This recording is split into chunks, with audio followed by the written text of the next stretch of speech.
She received a rotting forest house that everyone said was worthless, a cruel joke from an aunt who barely knew her name. But when the single mother finally broke through the sealed basement door, what she found wasn't decay or dust, but a fortune in diamonds that would change everything she thought she knew about family, forgiveness, and the price of keeping secrets. Before we dive in, tell us where in the world you are watching from. If you enjoy stories like this, make sure to hit that subscribe button, because tomorrow's episode is truly mind-blowing. Let's get started. The letter arrived on a Tuesday morning when Sarah Caldwell was already running late. Her 7-year-old son, Mason, had spilled orange juice on his only clean uniform shirt. The car was making that grinding noise again, and the final notice from the electric company sat unopened on the counter like a ticking bomb. She almost didn't open the certified mail. Another bill, another problem, another weight on shoulders already carrying too much.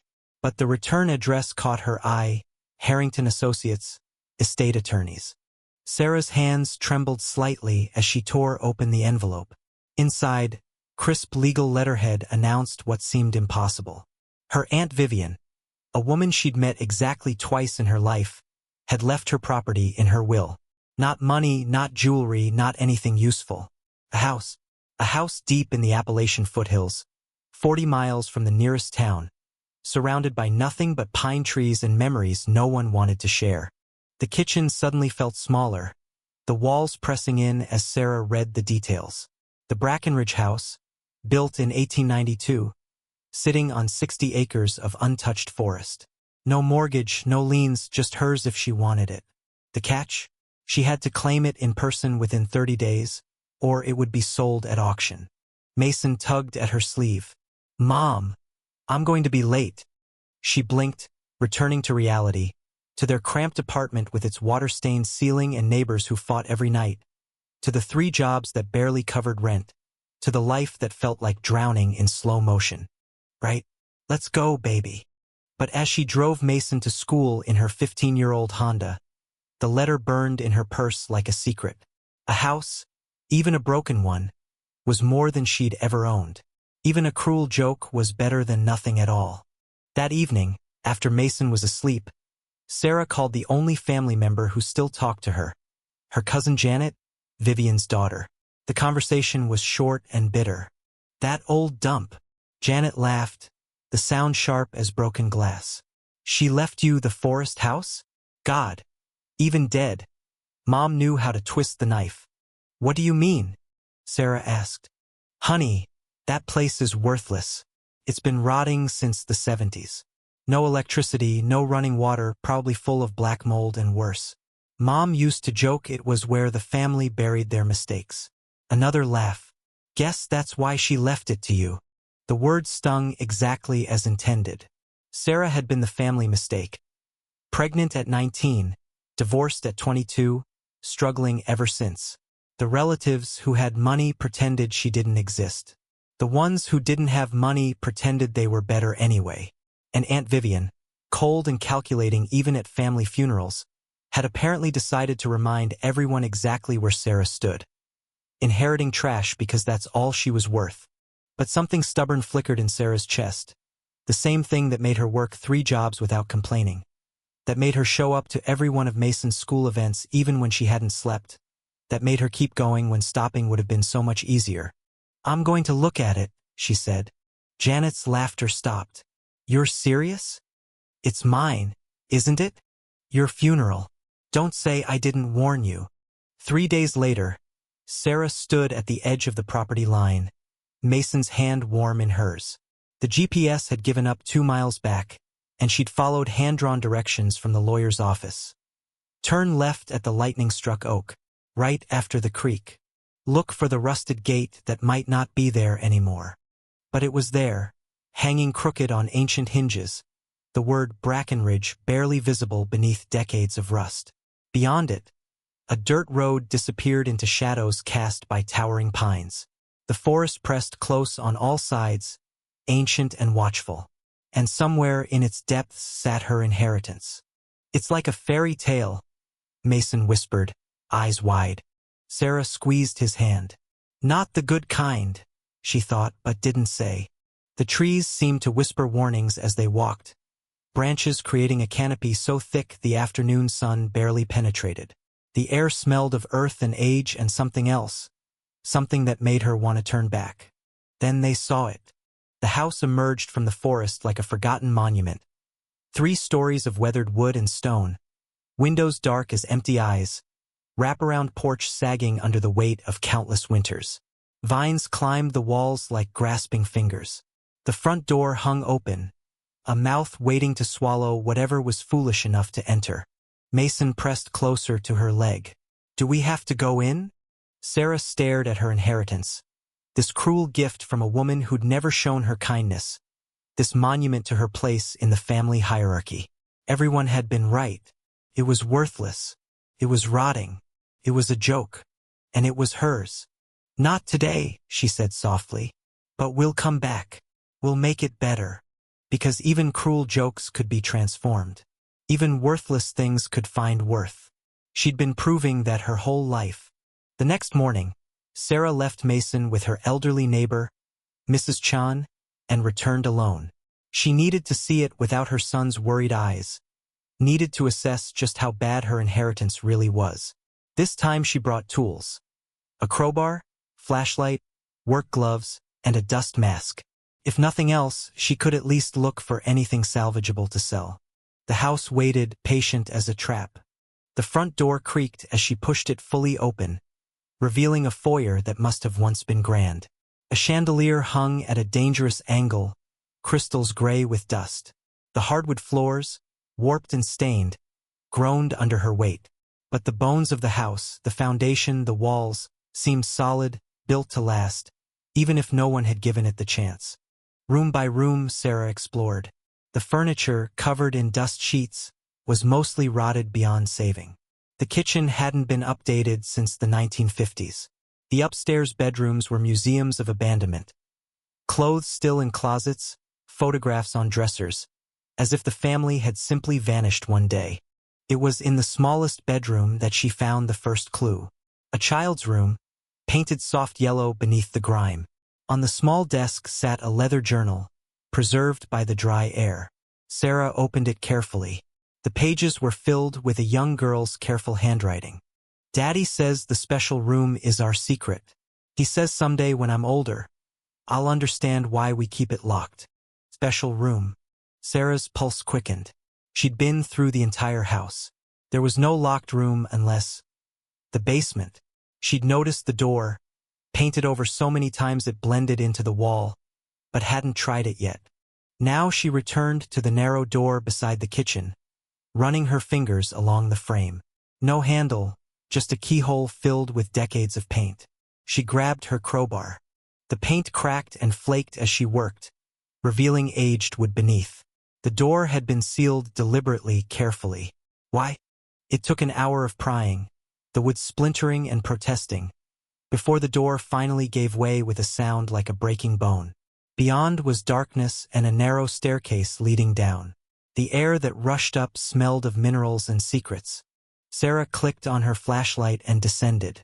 The basement was different from the rest of the house. Cleaner, drier. The walls were stone, precisely fitted, the floor smooth concrete. Felt more like a vault than a cellar. At the far end, her flashlight beam caught something that made her stop breathing. Another door. This one metal with a combination lock that looked far too modern for the house. She approached slowly, noting the lack of dust, the way the hinges gleamed with recent oil. Someone had been maintaining this, someone who had access to the house that was supposedly abandoned. Her hands shook as she tried the handle. Locked, of course. But there, scratched into the metal beside the lock, were numbers. November 29th, 53. A date. Sarah pulled out the journal she'd found upstairs, flipping through pages. There, November 29th, 1953. Mama's birthday. Daddy says it's the most important day to remember. Her fingers trembling, she spun the combination lock. Click, click, click. The door opened. Sarah's flashlight beam swept across the hidden room, and her knees nearly buckled. The walls were lined with metal shelving, and on every shelf sat small velvet bags, glass jars, wooden boxes. She approached the nearest shelf with dreamlike steps, reaching for a purple velvet pouch. Inside, diamonds caught her flashlight beam and threw it back in 1,000 directions. Raw, uncut diamonds, each the size of a fingernail. She dropped the pouch, hands shaking. Another jar, more diamonds. A wooden box. Diamonds mixed with what looked like emeralds. Shelf after shelf of precious stones, sorted by size and clarity, labeled with dates going back decades. In the center of the room stood an old desk. On it, a leather-bound ledger and a manila envelope with her name written across it. Sarah's name. Not the family name, not to whom it may concern, her specific name, as if someone had known she would be the one to find this. She opened the envelope with numb fingers. Inside, a letter in Vivian's distinctive handwriting. Sarah, if you're reading this, then you were stronger than I thought. Strong enough to ignore the mockery. Brave enough to claim what they all said was worthless. Smart enough to look deeper. The truth is, I've watched you from afar for years. Watched you struggle. Watched you persist. Watched you raise that boy with grace despite having nothing. You reminded me of myself at your age, before the family money corrupted everything, before I learned to be cruel to survive among cruel people. This basement contains my grandfather's legacy, hidden from the government during the Depression, hidden from greedy relatives ever since. Officially, these diamonds don't exist. Officially, this house is worthless. But I'm tired of official stories. The family treated you like trash because you chose love over money, because you kept your baby when they said you shouldn't, because you refused to play their games. They mocked you for being poor while sitting on wealth they never earned. So I'm giving you what they never knew existed. $15 million in stones, give or take. Enough to never be mocked again. But here's my real gift, if you're wise enough to take it. Don't let it change you. Don't become like us. Use it to build something better. Vivian. Sarah sank to the floor, the letter crumpling in her grip. Above her head, $15 million in diamonds glittered like stars she'd never dared wish on. All those years of barely surviving, of choosing between groceries and gas, of watching Mason's face when she had to say "not this month" to every small request. All those family gatherings where they'd looked through her like she was glass, whispered about her mistakes, used her struggles as cautionary tales for their own children. And all the while, Vivian had been watching, planning, waiting. She thought of Janet's mocking laughter, of the relatives who would hear about this and suddenly remember her name. She thought of Mason, who deserved so much more than she'd been able to give. She thought of the choices ahead, how to convert stones to safety without destroying herself in the process. But first, she sat in that secret room and cried. Not from sadness, but from the sheer weight of possibility. For the first time in her life, she wasn't drowning. She could breathe, and that terrified her almost as much as poverty ever had. Later, back in the dusty upstairs, Sarah found more journals, more pieces of the story. The diamonds had come from a mine in South Africa, legally purchased by her great-great-grandfather but never declared when he immigrated. Each generation had added to the collection, keeping it secret, keeping it safe until Vivian, who had no children she trusted, who had watched her family become everything she despised. What happens next will reveal the true price of hidden fortune and the power of a mother's love to transform not just her own life, but an entire community that had written her off. If you're enjoying this story, please like, share, and subscribe for more. Sarah's first instinct was to grab everything and run, to stuff her car with diamonds and disappear somewhere nobody knew her name, where the whispers couldn't follow, where Mason could grow up without the weight of other people's judgments. But as she stood in that basement vault, surrounded by more wealth than she'd ever dreamed of, Vivian's words echoed, "Don't become like us." She took only 3 stones, small ones barely the size of peas. Enough to verify they were real, enough to start making plans. Then she carefully closed the vault, spun the lock, and sealed the basement door as best she could. The house suddenly felt less like a cruel joke and more like a test, one she was determined to pass. The next week moved in a blur. Sarah found a discreet gemologist 2 states over, someone recommended by a lawyer who specialized in unusual inheritances. The 3 diamonds were real, very real. worth approximately $40,000 each. The elderly gemologist had looked at her over his glasses with knowing eyes. There are more, aren't there? She'd neither confirmed nor denied. But his parting advice stayed with her. Be careful. Be smart. Stones like these have a way of changing people, and not always the ones who find them. Sarah returned to the forest house alone. This time she brought different tools. A notebook, a camera, measuring tape. She wasn't here for the diamonds. She was here for the house itself. Because an idea had taken root, one that grew stronger with each room she documented. The structure was sound. The location was isolated but beautiful. The bones of something grand still existed beneath the neglect. What if she didn't sell the diamonds? What if she used them differently? That night, she sat with Mason at their tiny kitchen table, helping him with homework while her mind raced. He was struggling with a story problem about sharing. If you have something special, he read aloud, do you keep it all for yourself or share with others? Sarah's pen stilled. What do you think? Mason chewed his lip, thinking. I guess if you keep it all, you get more. But if you share, everyone gets happy. And that's better, right? From the mouths of babes. The plan formed slowly, carefully. Sarah sold 5 diamonds through the discreet gemologist. Enough to pay off debts, secure Mason's future, and create a renovation fund. The rest stayed locked in the vault, waiting. She hired contractors from 3 towns over, people who wouldn't gossip, wouldn't question where the money came from. The cover story was simple. Life insurance from a relative she'd never known existed. As the forest house transformed, so did Sarah's vision. This wouldn't just be her escape. It would be others, too. A retreat for single mothers like her. Women who needed a break, a breath, a chance to remember they were more than their struggles. The forest house would become what it had been for her. A place where mockery transformed into possibility. But small towns have eyes everywhere. The contractors talked despite promises. Deliveries were noticed. The relatives who'd forgotten Sarah existed suddenly remembered her phone number.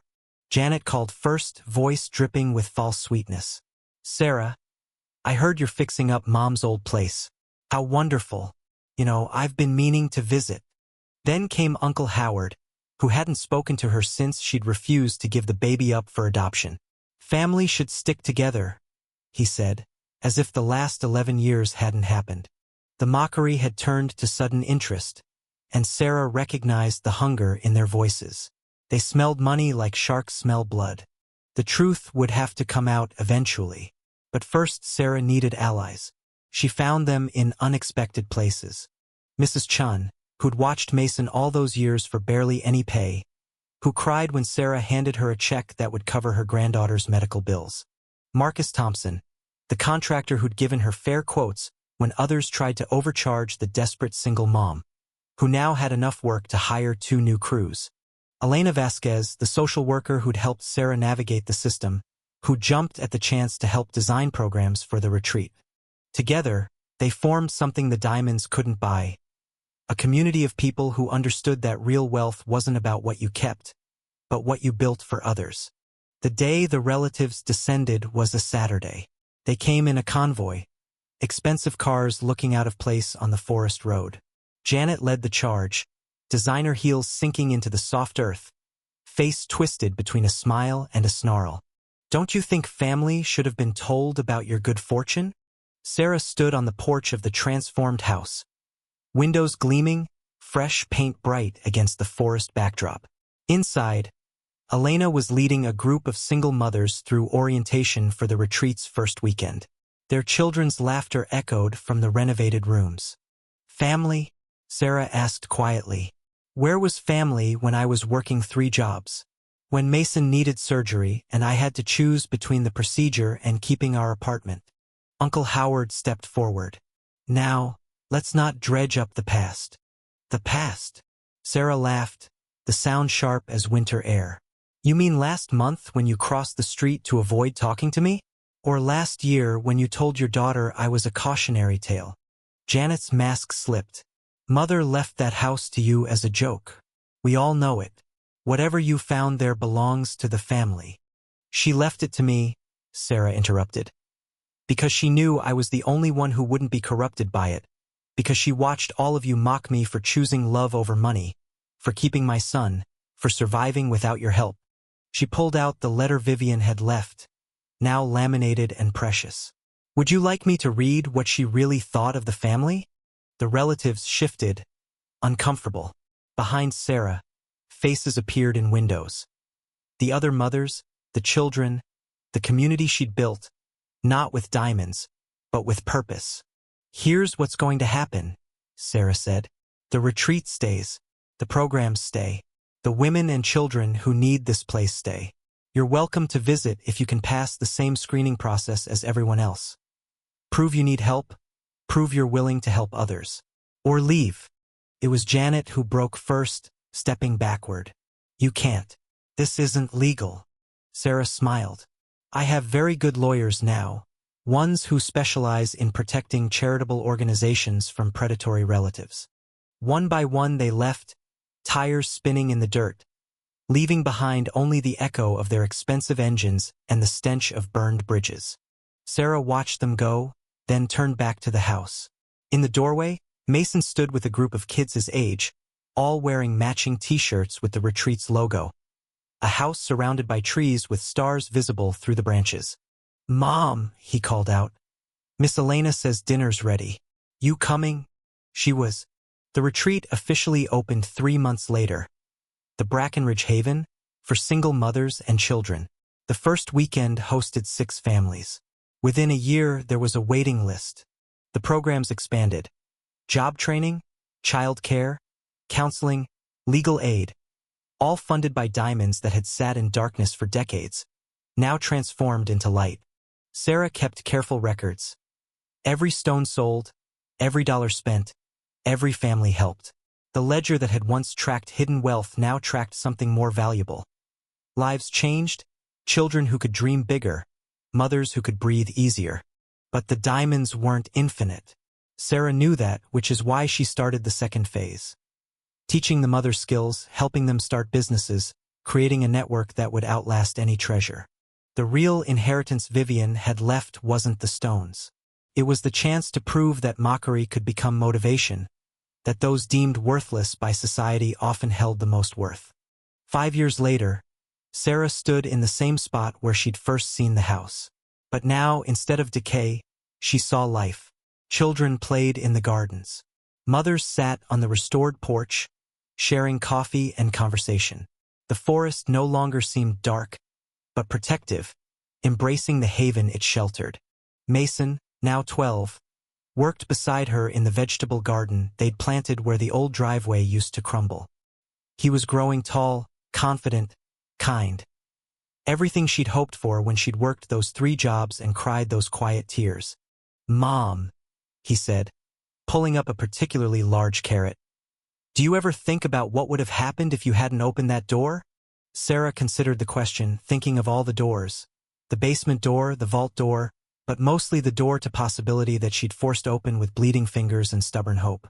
We would have been okay, she said finally. We always were. But sometimes the universe gives you a chance to be more than okay, to help others be more than okay, too. And Great Aunt Vivian knew you'd do that? I think, Sarah said slowly, she hoped. She took a gamble on the family member everyone else had written off. And maybe that's the real inheritance. Someone believing you're worth the gamble. That evening, as sunset painted the sky purple and gold, Sarah descended once more to the vault. Only a handful of diamonds remained, glittering in their containers like captured stars. She'd been careful, strategic, making each one count. Soon they'd all be gone, transformed into education and opportunity and hope. But the retreat would survive without them. Now it had its own momentum, its own supporters, its own story that had nothing to do with hidden treasure and everything to do with human resilience. She picked up one small stone, holding it to the light. Tomorrow it would become scholarships for 3 children. Next week, the last of them would fund an expansion to help grandmothers raising grandchildren. And then the real work would continue, because Sarah had learned something in these 5 years, something more valuable than all the diamonds her ancestors had hoarded. True wealth wasn't what you hid in the darkness. It was what you brought into the light. The relatives still whispered about her at family gatherings she no longer attended. But now the whispers had a different tone. Envy mixed with bewilderment. How had worthless Sarah built something they couldn't buy their way into? How had the family joke become the family legacy? Janet had tried to visit once, showing up with an expensive gift and hollow apologies. Sarah had welcomed her, but not as family, as any other person seeking help. Janet had taken one look at the intake forms, the requirement to contribute labor to the community, the simple rooms without luxury, and left. She'd wanted special treatment, the kind money usually bought. But at Brackenridge Haven, worth wasn't measured in dollars. The forest house that had once stood as a monument to secrets and mockery now rang with laughter and hope. Where dust had gathered, children now did homework. Where doors had been sealed, women walked freely. Where darkness had reigned, light poured through restored windows. And in the basement, the vault door stood open, not because it was empty, but because Sarah had nothing left to hide. As she climbed the stairs one last time, Sarah thought she heard something in the walls. Not the settling of old wood or the whisper of wind, but something that sounded almost like approval. Vivian's ghost, perhaps, finally at peace knowing her gamble had paid off. Or maybe it was just the sound of a house that had learned to breathe again, filled with the voices of women who'd been told they were worthless, proving every single day that they were diamonds all along. They just needed someone to see their light. The mockery that had once defined Sarah's life had become the very thing that qualified her to transform others. The relatives who'd laughed at her inheritance had no idea what they'd really missed. Not the diamonds, but the chance to be part of something that mattered. Because in the end, Vivian had been right. The real test wasn't finding the treasure. It was what you did with it. And Sarah Caldwell, the teen mom everyone had written off, the struggling single mother who'd been mocked at every turn, had passed that test in ways no one could have imagined. The forest house stood strong against another Appalachian winter. Smoke rising from chimneys, lights glowing warm against the snow. Inside, families gathered for dinner. Children helped with dishes. Mothers planned their futures. And somewhere in the walls, if you listened closely, you could hear the echo of a bitter woman's final act of kindness, choosing to trust the one person everyone else had dismissed. Anyone can inherit money, but it takes someone special to inherit a purpose and transform it into a legacy that changes lives. Sarah had done both, and the $15 million that had once sat in darkness had finally found their way into the light, one changed life at a time. As the moon rose over the forest, casting silver shadows through the pine trees, Sarah tucked Mason into bed in their quarters at the retreat. They'd moved in permanently 2 years ago, not because they had to, but because this was home now. Not just the building, but the community, the purpose, the life they'd built from someone else's mockery. "Mom," Mason said sleepily. "I'm glad we're not rich." Sarah paused, surprised. They lived simply, but they certainly weren't poor anymore. "Why is that?" "Because," he yawned, "if we were rich like those relatives, we might be mean too. But we're something better." "What's that?" "Useful." Out of the mouths of babes, indeed. As Sarah turned off his light and walked through the halls of the retreat, checking on families, reviewing tomorrow's schedule, planning the next expansion, she realized her son was right. The diamonds had made them comfortable, but their choice to share that comfort had made them something more valuable. Necessary. The woman who'd been mocked for inheriting a worthless house had built something beyond price. And in doing so, she discovered that the real treasure had never been in the basement at all. It had been in her ability to see worth where others saw waste, to find diamonds where others found dust, and to transform mockery into motivation. The forest house slept peacefully under the stars, sheltering dreamers and builders and women who refused to be defined by other people's opinions. And in the morning, the work would continue, because that's what real inheritance looked like. Not a windfall that solved your problems, but a responsibility that gave your life meaning. Sarah Caldwell had inherited both, and she turned mockery into a movement, one mother at a time. The end. Up next, 2 more powerful stories that will restore your faith in unexpected blessings. Click to continue this journey with us, And don't forget to hit subscribe if you believe that sometimes the biggest treasures come disguised as burdens.